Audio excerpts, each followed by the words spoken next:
Ang programang ito ay hatid sa inyo ng Air 21. Sagot ko, padala mo!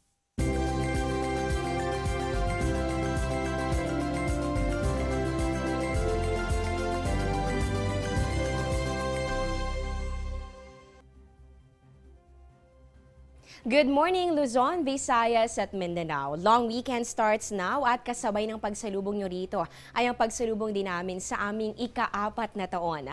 Napakabilis po talaga ng araw, 4 na taon na tayong magkasama sa pagising ng maaga. Hindi lamang sa pagbabantay ng lagay ng panahon, kundi ganun din sa pagbibigay inspirasyon. Samahan nyo kami sa isa na namang panibagong araw na puno ng impormasyon at pag-asa.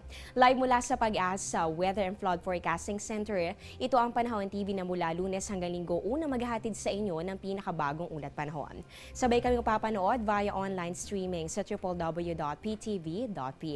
Kasama niyo po ngayong Saturday morning, September 10, 2016. Ako po ang inyong weather lover, Amor La Rosa. Samantala, rise and shine para sa mga maaga mag-exercise dito sa Rojas Boulevard, yung mga joggers natin dyan. Ang sunrise 5:45 ng umaga, habang yung mga mamamasyal naman dito sa may Manila Bay mamaya, inaasahan po natin ang paglubog ng araw 6:01 ng gabi.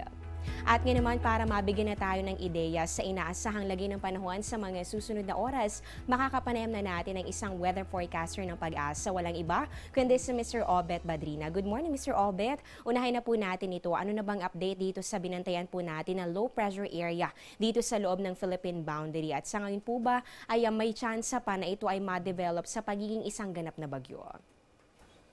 Magandang umaga, Amor, gayon din sa lahat ng mga tagapanood natin. So itong binabantayan natin na low pressure area, ngayon ay namata na natin dito sa bandang bahagi ng Cuyo, Palawan. Nasa 45 kilometers hilagang silangan ito ng Cuyo. Habang nandito siya sa may bahagi ng Sulusi, inaasahan natin na hindi pa ito lalakas at magiging isang bagyo. Pero paglampas nito ng bahagi ng Palawan, may posibilidad na ito ay lumakas. Kaya patuloy natin itong babantayan sa posibilidad na maging bagyo nga paglampas nito ng bahagi ng Palawan.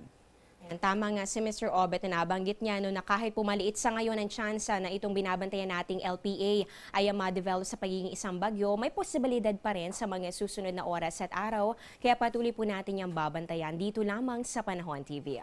And for today naman po, ano po bang inaasahan nating lagay ng panahon? Makikisaya po ba sa amin itong lagay ng ating panahon sa mga susunod na oras?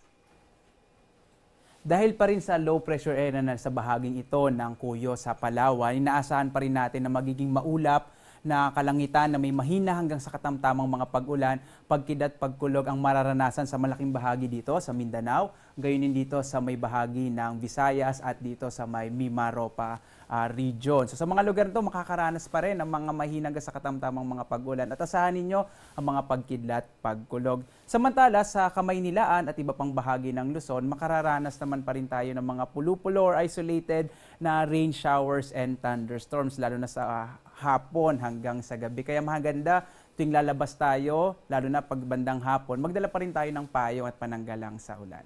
Pero maliban dito sa pagdadala ng payong na nabanggit nga sa atin, Mr. Obet, para sa aming viewers, tandaan din po natin, oras-oras din po nagbibigay po ng abiso ang Pag-asa sa kanilang social media accounts. At syempre, yan po ibinabahagi rin namin sa aming Panahon TV social media accounts din, kaya pwede nyo po yung i-check regularly. At ito naman, dahil nga po long weekend, I'm sure marami ang sea travelers natin. So ano po bang inaasahan natin na sea conditions sa iba't ibang bahagi ng ating bansa? Safe naman po ba ang paglalayag ngayong araw?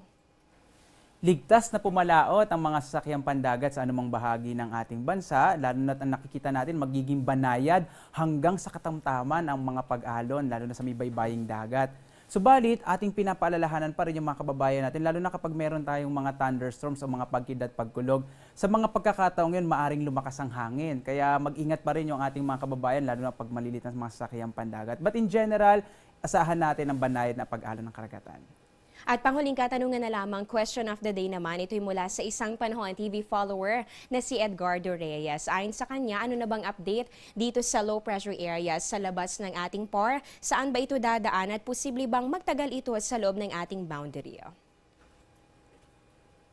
Salamat sa katanungan mo, Edgardo. Ito nga, no, ito yung ating binabantayan din na tropical depression. Sa ngayon, nasa labas pa ito ng Philippine Area of Responsibility. Base sa ating latest na assessment, nasa 1,805 kilometers ito silangan ng Luzon. At posibleng bukas ng gabi, ito ay papasok na ng ating Philippine Area of Responsibility. Either linggo ng gabi o umaga ng Lunes. At posibleng magtagal to na hanggang mga 2 o 3 hanggang 4 na araw. At ang pagkilos nito ay bahagi na ang tutumbukin nito ay bahagi ng Taiwan hanggang southern Japan. So babantayan natin itong sa ngayon, isa na siyang tropical depression, no, base sa latest na Japan Meteorological Agency.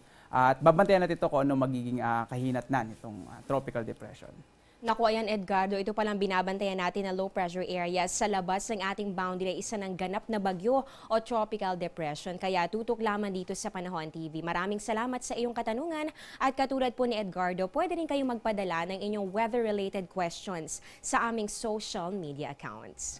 Maraming salamat sa binahaging impormasyon tungkol sa lagay ng ating panahon. Nakasama po natin ngayong umaga si Mr. Obet Badrina. Umpisa pa lang yan, magbabalik pa ang Panahon TV pagkatapos ng ilang mga paalala. Panahon TV, forward at 4. Get timely and reliable Philippine weather information anytime, anywhere through the Panahon TV mobile app, a multifunctional mobile app that brings you weather updates sourced directly from Pag-asa. The app provides a complete 3-day weather forecast at your location. It also allows you to ask or share the weather to the community. It has auto alerts for thunderstorm advisory, rainfall warning, and storm signals over your area. Download for free today, available at Google Play Store and iOS.